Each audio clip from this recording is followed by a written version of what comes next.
Vamos a hablar hoy sobre la norma frontal del cráneo. La norma frontal del cráneo es el conjunto de huesos que se pueden observar cuando vemos una cabeza ósea desde la parte anterior. Facilita mucho el entendimiento de las relaciones entre los huesos y también las relaciones de las estructuras vasculonerviosas que se relacionan con los huesos de la cabeza humana. En la norma frontal del cráneo podemos apreciar en primer lugar los huesos de la norma frontal, en segundo lugar las partes o detalles anatómicos más relevantes de los mismos, en tercer lugar las relaciones vasculonerviosas que se relacionan o que atraviesan estos huesos de la norma anterior. Y por último, la norma frontal nos permite ver todos los huesos de la visión anterior de la cabeza humana en conjunto para entender desde el punto de vista clínico cuáles son los detalles anatómicos más importantes a la hora de realizar cirugía y la aplicación clínica de los contenidos anatómicos. Si yo dibujo una cabeza humana ósea vista desde la parte anterior, me voy a encontrar aquí las fosas nasales con el tabique, aquí las órbitas, y los huesos de la norma frontal del cráneo o de la cabeza humana son los siguientes. En primer lugar tenemos el hueso frontal, en segundo lugar tendremos los huesos nasales o huesos propios de la nariz, en tercer lugar tendremos el hueso maxilar superior, en cuarto lugar tendremos el hueso cigomático o malar y en último lugar tendremos el maxilar inferior o mandíbula. Vamos a empezar con el hueso frontal. El hueso frontal es un hueso impar, solo hay uno, es un hueso simétrico porque su mitad derecha es igual que su mitad izquierda, es un hueso neumático porque en su interior presenta unas cavidades que reciben el nombre de senos frontales. Es el único hueso de la cabeza humana que pertenece a los huesos del cráneo y a los huesos de la cara, y este hueso frontal presenta tres caras. Una cara anterior, que sería la cutánea, la que da hacia la piel de la frente, una cara posterior, que no veríamos en esta imagen, que da hacia el cerebro, y una cara inferior, que se denomina también la cara orbitaria, porque es esta cara que va a formar parte de la pared superior de la órbita. Como estructuras importantes en el hueso frontal tenemos una sutura media que se llama la sutura metópica, que resulta de la fusión de los dos huesos frontales embriológicos. Tendremos una prominencia ósea que recibe el nombre de glabela. Tendremos unas eminencias óseas que se protruyen hacia adelante y que reciben el nombre de protuberancias frontales laterales, unos arcos que van a ser también unas excrescencias de hueso por encima de las órbitas y que reciben el nombre de los arcos superciliares. Presentará entre la cara anterior y la cara inferior una escotadura o un agujero, depende de los casos, que estará en ese borde entre la órbita y la cara anterior y que corresponde al agujero supraorbitario o, en el caso de que sea una hendidura supraorbitaria. Y por último presenta una pequeña zona donde se va a articular el músculo temporal y que recibe el nombre de la carilla temporal del frontal. En segundo lugar tendremos el hueso cigomático o malar. El hueso cigomático o malar, que está situado en la parte más ancha de la cara o entre los dos cigomáticos, representan la parte más ancha de la cara. Este hueso cigomático malar es un hueso que tiene forma cuadrilátera y presenta una cara externa o cutánea, que es la que da hacia la piel, cuya característica más importante es la presencia de un agujero que se llama el agujero cigomático facial. Este hueso presenta una serie de prolongaciones. En primer lugar, una prolongación frontal que se lo articula con el hueso frontal.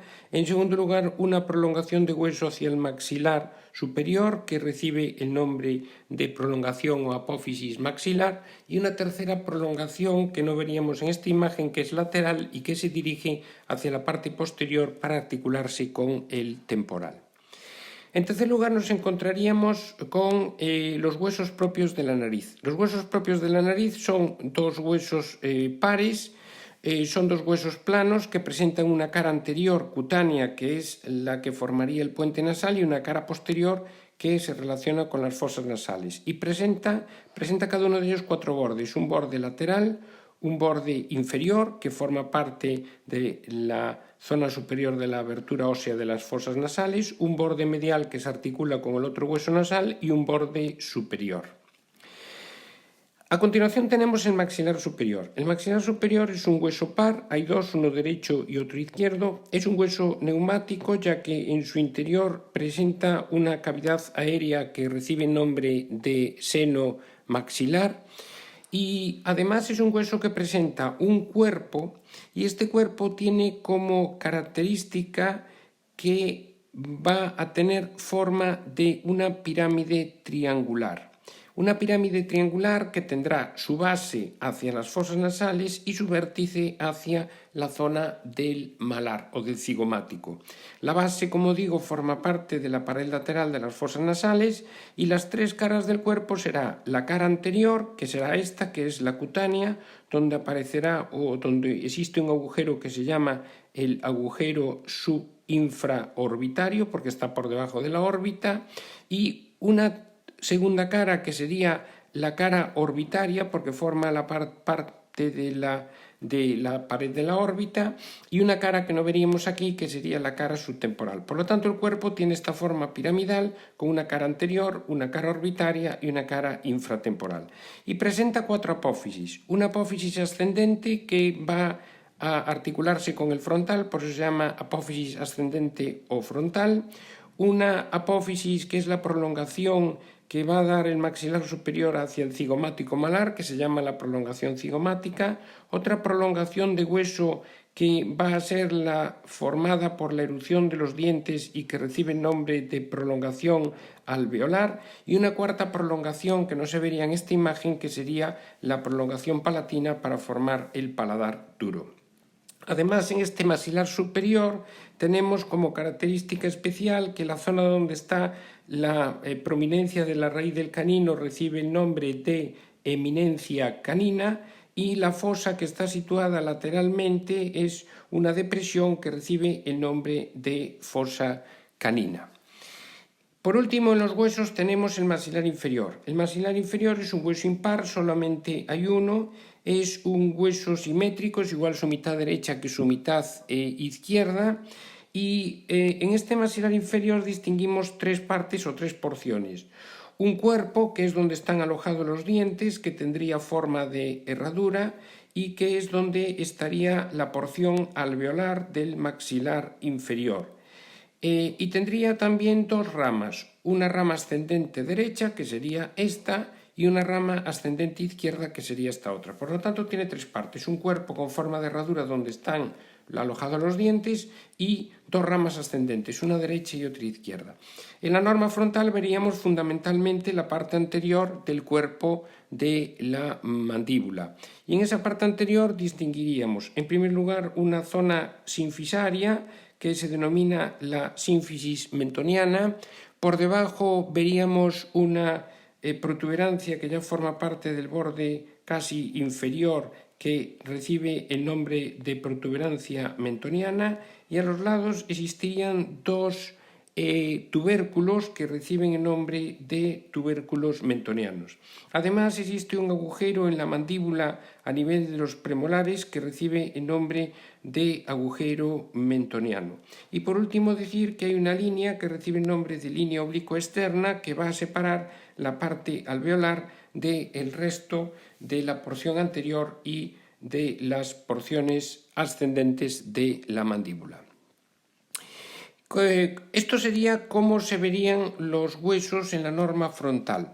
En esta norma frontal existe la inserción de los músculos, fundamentalmente los músculos de la mímica. Tenemos en primer lugar la inserción de un músculo que recibe el nombre de músculo superciliar o músculo corrugador, que se encarga de disminuir o de llevar hacia la línea media la piel del entrecejo. Existe otro músculo que se encarga también de deprimir la zona de la ceja y que recibe el nombre de depresor superciliar. Luego existen, alrededor de las órbitas, existen dos músculos, uno que está situado más medial y otro que está situado más en la zona inferior y que sirven para elevar el ala de la nariz y el labio superior. Son músculos que están insertos ahí y que se encargan de elevar la piel del ala de la nariz y el labio superior. A los lados, en el hueso cigomático, existen dos músculos encargados de la risa facial, que son dos músculos denominados, por estar en la zona cigomática, músculos cigomáticos, que sería el cigomático mayor y el cigomático menor. Luego existirían unos músculos asociados a la zona nasal. Se encontraría por un lado las dos inserciones del músculo nasal y otro músculo que estaría situado más en la zona media, que se denominaría el músculo subnasal. Estos serían músculos asociados al movimiento de la piel y de la zona anterior de la nariz. Por otro lado, existirían un músculo que estaría situado en el cuerpo del maxilar y que recibe el nombre de músculo de elevador del ángulo de la boca. Alrededor de las zonas alveolares existiría la inserción o varias inserciones de un músculo que va a rodear la apertura bucal y que recibe el nombre de músculo orbicular de los labios. Y en la zona más lateral de la parte alveolar de los dos maxilares existiría, por un lado, aquí la inserción en la parte más posterior del maxilar superior e inferior, la inserción de un músculo que recibe el nombre de músculo bucinador, y ya en la parte inferior existiría la inserción de un músculo que se denomina el músculo mentoniano. Por debajo del músculo mentoniano, otro músculo que se encargaría de deprimir el labio inferior y se denomina músculo depresor del labio inferior. Y por último estaría otro músculo que se encargaría de deprimir el ángulo de la boca y que recibe el nombre de depresor del ángulo de la boca. Estas serían cómo se distribuirían de forma simétrica las inserciones musculares en esta norma anterior del cráneo. Por último, vamos a ver cuáles son las relaciones vasculonerviosas. En primer lugar, vamos a empezar con las arterias. Bueno, hemos de decir que la arteria principal que se relaciona con la norma anterior del cráneo es la arteria facial. La arteria facial es una arteria que viene desde el borde inferior de la mandíbula, asciende entre la zona de la órbita y de las fosas nasales, y esta arteria facial, a medida que va ascendiendo, llega hacia la zona de la frente y va a dar una rama importante que se dirige hacia el labio superior, que se llama la labial superior, otra rama importante que se dirige hacia el labio inferior y que recibe el nombre de labial inferior, y básicamente la cara es vascularizada por esta arteria facial. Asimismo, por la zona supraorbitaria saldrá una pequeña arteria, la arteria supraorbitaria, por la infraorbitaria también la arteria infraorbitaria y la arteria mentoniana, que saldría por el agujero mentoniano. Con respecto a la relación venosa, decir que, igual que pasa con las arterias, pero al revés, la vena facial desciende desde la frente pasando entre la órbita y las fosas nasales para llegar al ángulo inferior de la mandíbula y luego dirigirse hacia el sistema yugular. Esta vena va a acompañar a la arteria y de la misma forma que la arteria daba la arteria labial superior e inferior, la vena va a recoger la sangre de las venas labiales superiores y de la vena labial inferior. Asimismo, la vena mentoniana, la vena infraorbitaria y la vena supraorbitaria. Con respecto a los ganglios linfáticos, pues decir que los ganglios linfáticos se van a representar en dos grupos. En lo que es la norma anterior de la cabeza humana, se van a representar en primer lugar como ganglios linfáticos nasogenianos, porque van a acompañar el surco entre lo que es la zona malar y la zona de las fosas nasales, serán el surco nasogeniano, y luego unos ganglios linfáticos que están asociados a la mandíbula, que son los ganglios linfáticos mandibulares.